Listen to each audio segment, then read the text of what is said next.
got to release. You got to put it out there. Got to release.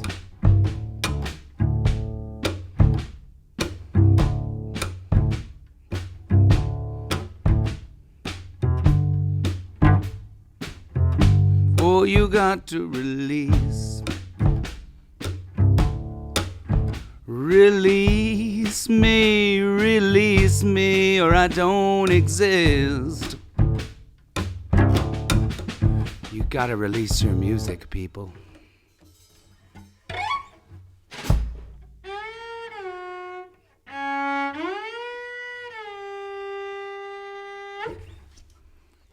It never gets old. I don't know why. It should. I don't know. Now it's just like one of the themes of our whole thing that we do. Timeless. Yeah. It's just something that we include in a lot of the things that we release. It's art too. Mm-hmm. Yeah. Yeah. It's this cello's character voice. Yeah. It's found its voice. Wow. So there's that. You know what? Let's just release it. Let's release this thing. Mm-hmm. In fact, we're going to release this podcast really soon. We are. This podcast is the second in a 3-part series called Expiration Date.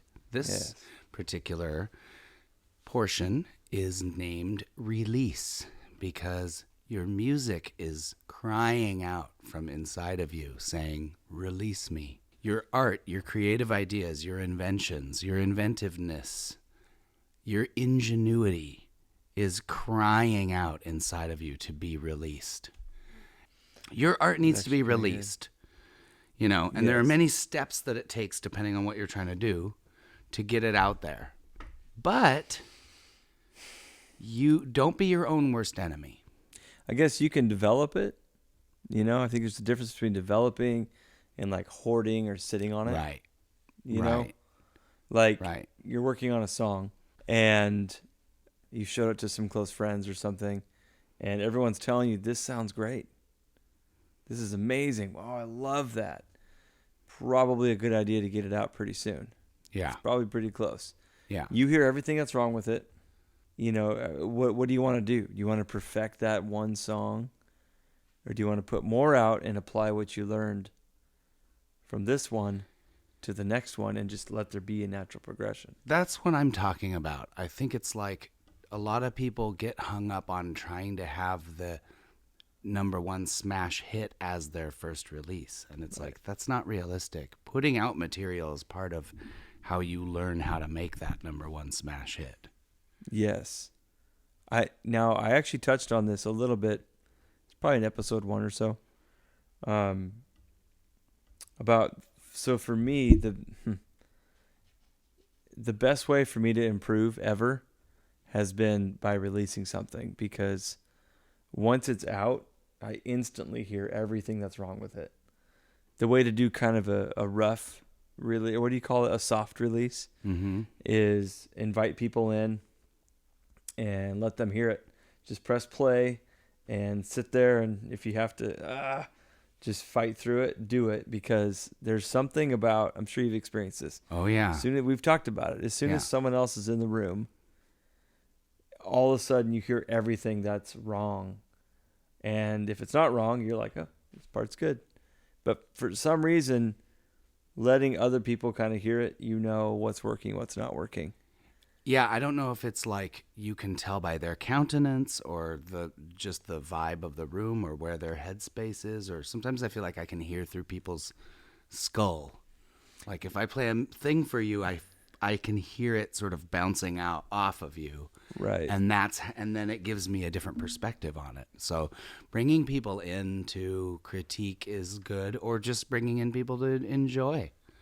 Pop a bottle and see what people think. And I can tell right away if there's something wrong. A lot of times, so much easier when there's other people in the room. Mm-hmm. When you're by yourself, you are not going to be the best judge of, Yeah. You get, the rabbit hole gets Which is why bigger. when you are working by yourself, I do a thing called the 20-minute rule, which first of all is never actually 20 minutes. It's just the goal is that it's the 20-minute rule. And that means I work on something hard with my first fruits, my knee-jerk reaction to like, oh, this definitely needs this. And I put that on there. A lot of times it's a string part or something like that. And I'll put that on there, and then I will put it away. And I'll pull up the next thing and just be like, what? Okay, now this one. And then I like just go with like my freshest things. And I don't necessarily sit there and hammer away at it. But what I do is I keep those things in my queue. I have kind of a short list of things that I'm trying to crank out, right?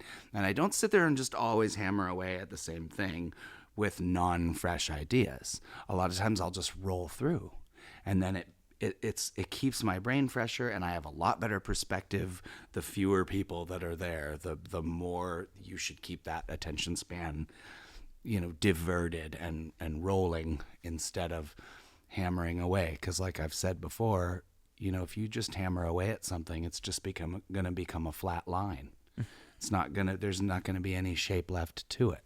So, but if you kind of churn or if you treat it sort of like a living organism, or it can keep your energy level up. So anyway, that's a trick that I use when I'm working by myself, or if I feel like I'm losing perspective, But with having other people to collaborate with lengthens your perspective, and it pulls back your vision for it, because you can see the forest for the trees a lot of times at that point. Yeah, that's really interesting to me. Like, same thing.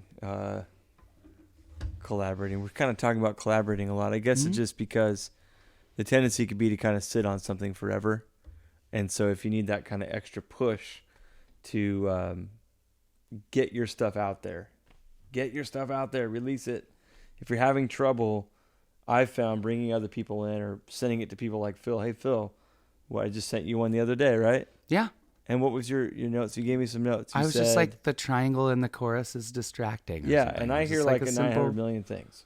Yeah, and I just heard one thing, and I was just like, it's pretty close. I sent it to Linda. Mm-hmm. You met Linda the other day at your show.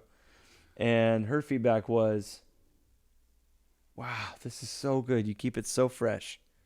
Awesome. I love it. It changes from, yep. You notice? Yep, I do notice. Type of thing? And she goes, it's addicting. What's the word? She just wants to listen to it on repeat. Nice. Good. She's like, I love it. This is amazing. Great work. And I'm just like, oh. Yeah. So it gives you perspective to bring other people in, and it can speed you up a lot.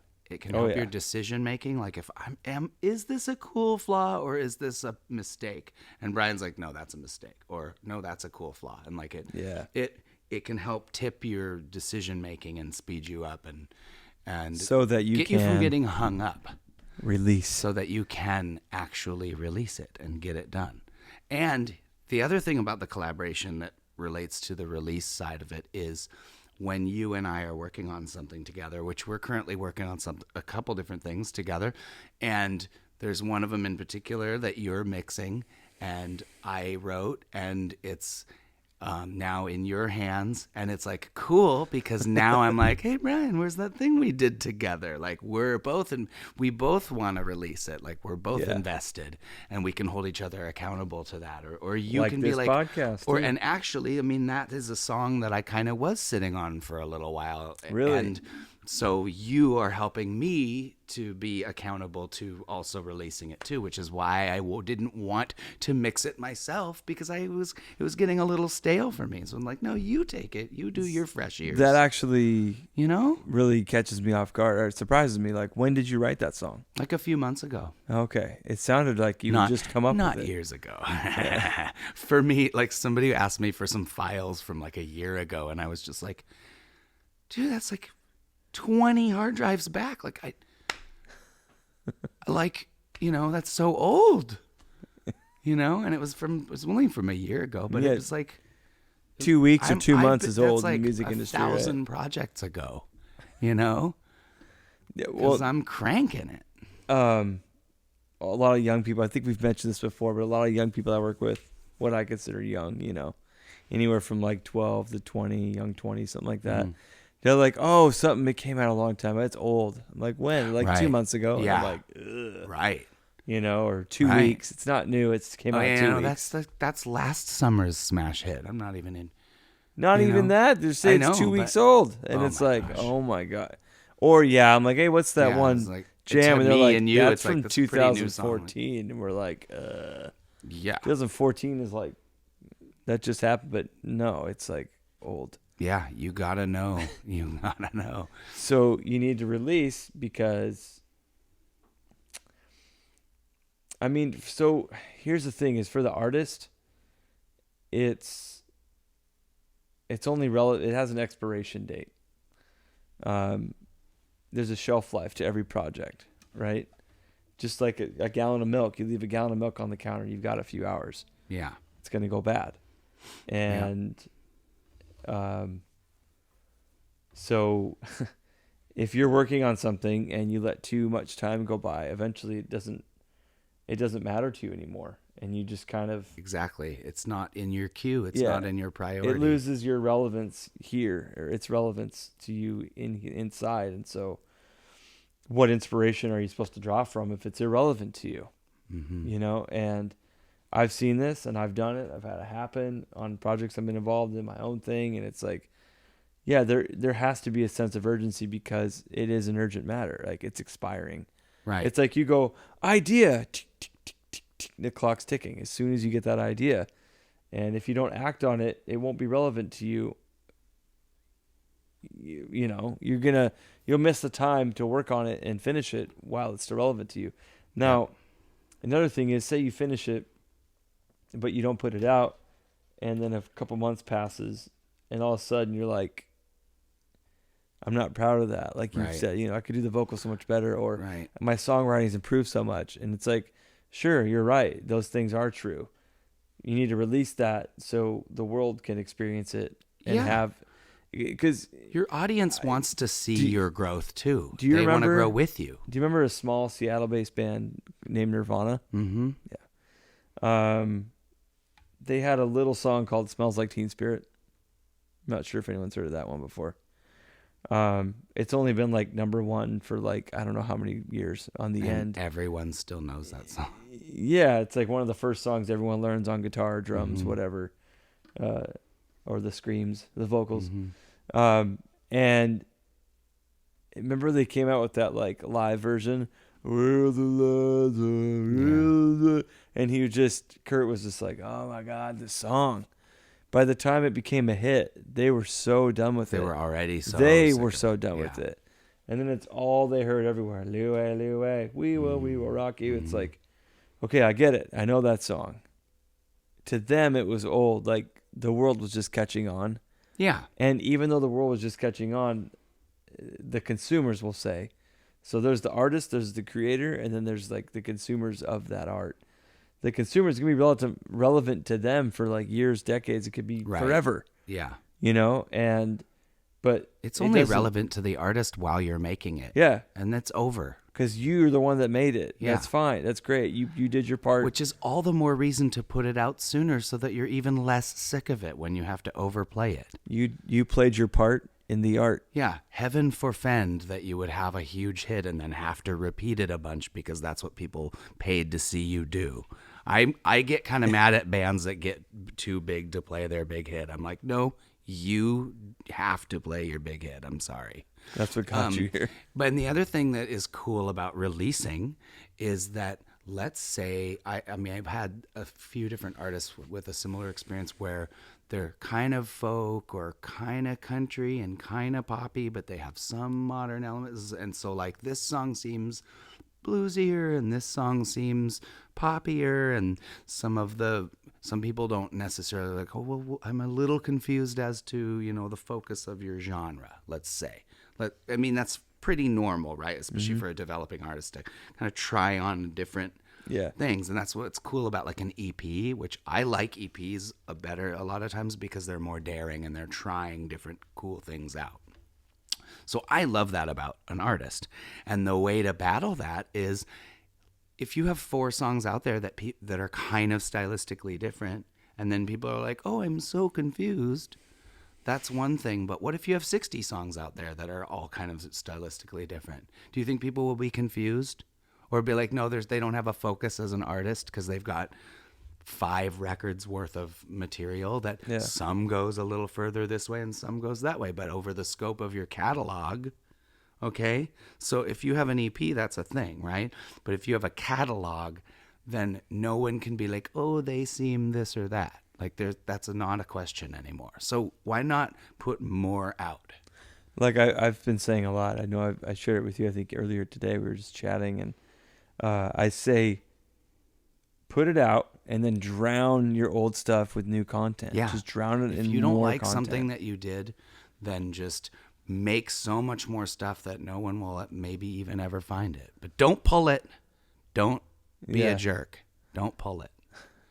That's being rude to your audience and anyone who has ever invested in you when you pull your material.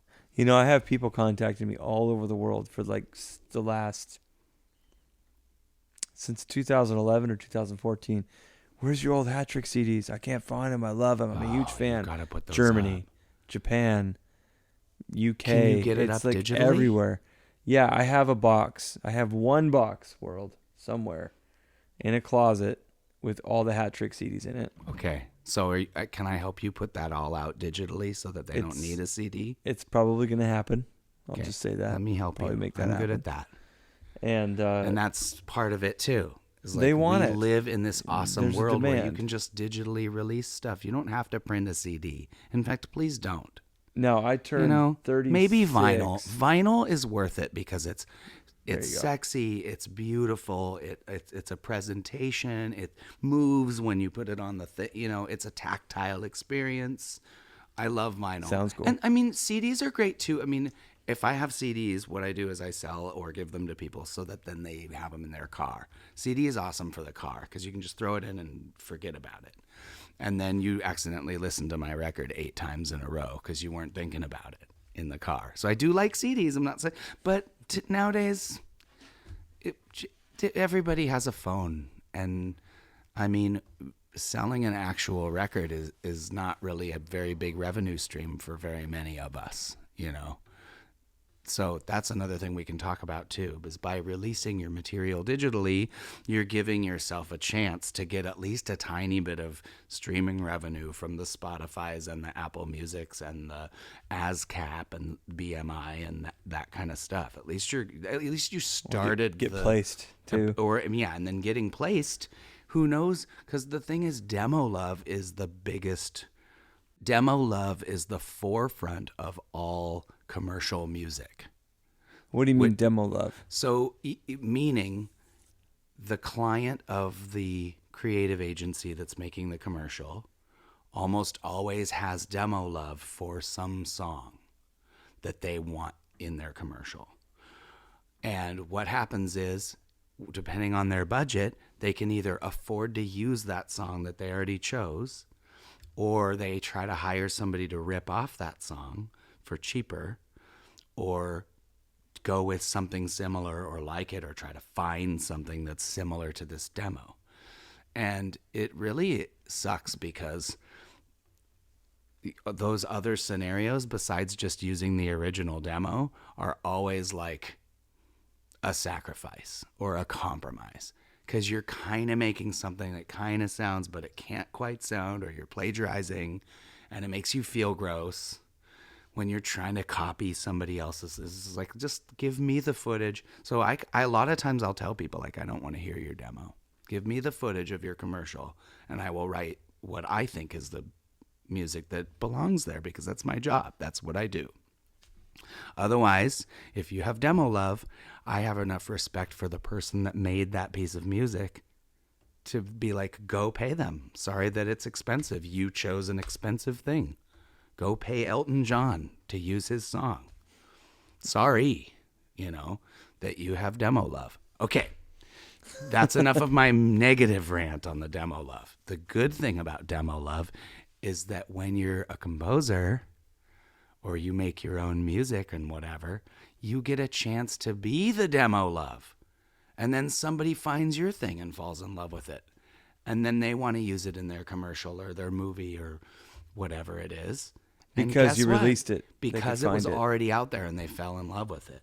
Yeah. If you never release it, then how are they ever going to find it or fall in love with it?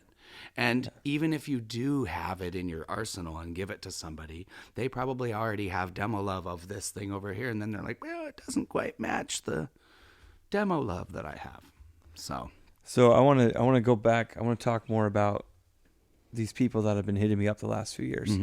Because I just turned 36 on July 4th. It's 3 weeks ago. Congrats, dude. And I was 13 or 14 when we put out our first Hat Trick CD.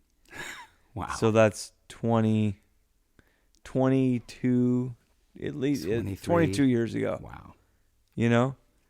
And I was in 8th or 9th grade, 9th grade. Wow. And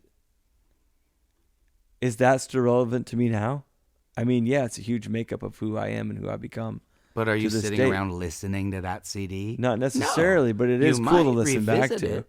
I mean, I'm not saying you couldn't revisit it, but you're not you're not like referencing all your stuff against it. Well, let me say that, not referencing, no, but I'll say this. I'm more proud of it now from a listening standpoint than I was back then.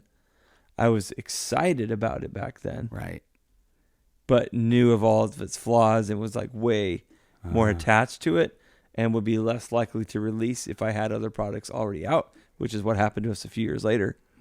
See, I had some things out, and it's like you make this bar for yourself, and if you don't reach that, or your bar's always raising, it's always rising, and when is it good enough?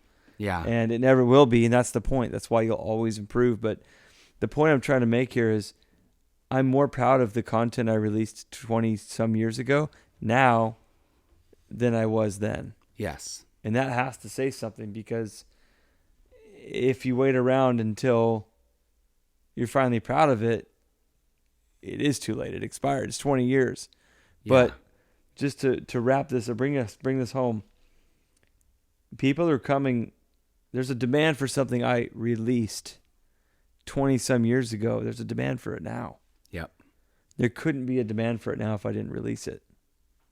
Yep. Well, that Owl City that I played on in 2009, that thing is still being played in like all the grocery stores and it's just permanently out there being a huge hit, and it's just going to continue to live on.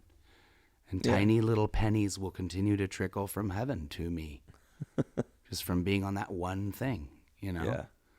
So, manna, what if you can be on 1,000 that one things? Then you've got 1,000 tiny little trickles of pennies from heaven. The musical manna. Yeah. The musical manna. That's hilarious. So, yeah, dude, we're getting close already. So releasing, and can I get into something that I want to address with you? And I hope we can get into it. I actually kind of hope you don't agree with me on this, or maybe I'm just trying to bounce this, and I kind of haven't formulated a strong opinion on this, or maybe I have.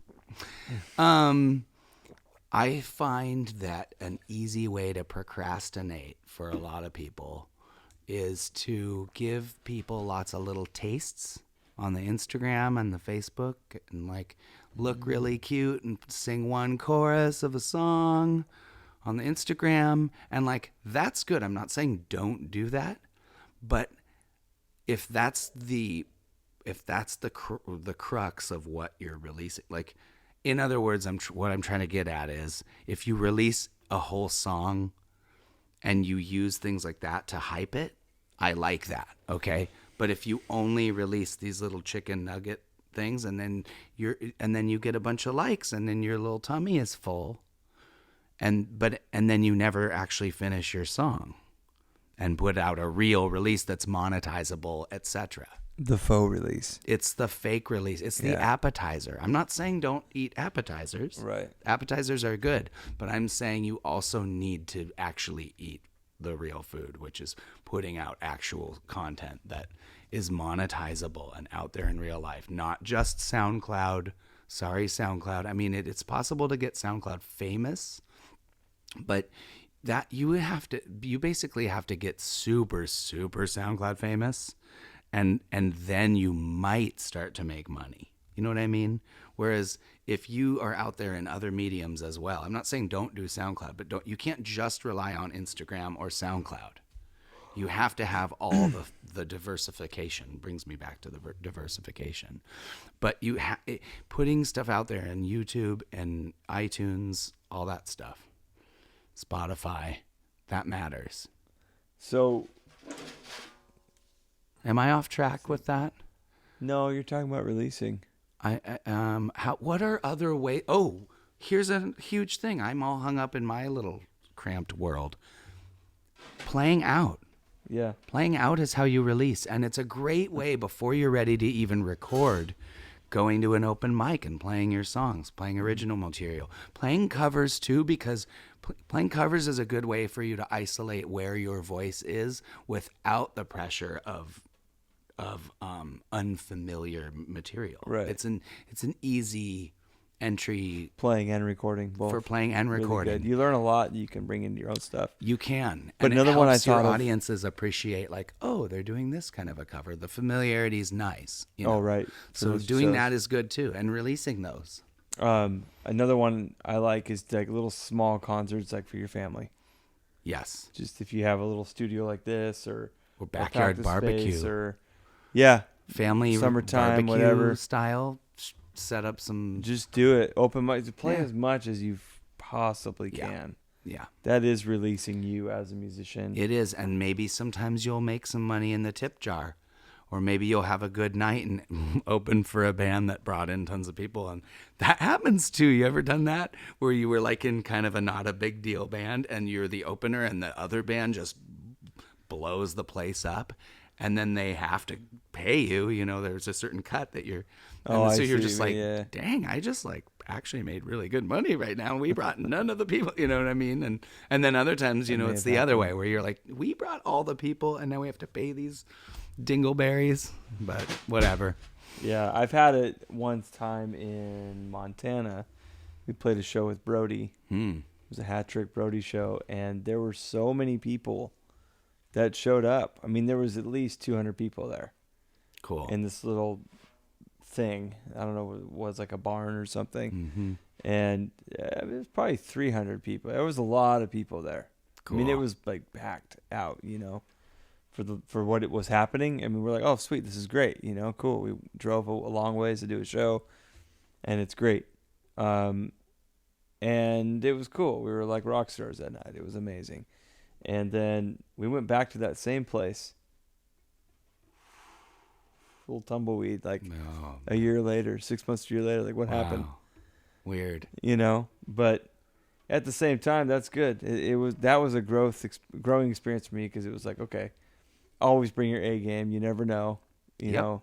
Sometimes there's one person in the crowd, but could they have been the happen tiny to be one too. some really connected person. At the tiny one, at the no turnout. Yeah, that's what I'm saying. That could be does where happen. It's like you meet that one person that you needed to meet, and it wasn't about the crowd, you know. All because you put yourself out there and released. You released. Yep. Also, publishing is a way to release. You can release sheet music of your material, and that's actually really good profit margin on the royalties side. And then there are publishing companies that, if you want to be the demo love, there are publishing entities that you can pitch your music to, and then they can pitch your music to other commercial clients or movies or TV or digital ads, or there's all kinds of streams for that type of stuff. So if we are an artist, yes, people out there listening, they're an artist and they want to make money. What do they have to do with their art? They have to release it.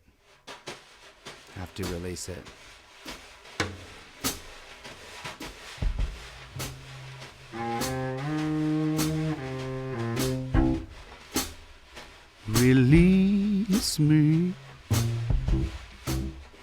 Release me. Oh. Release me, yeah.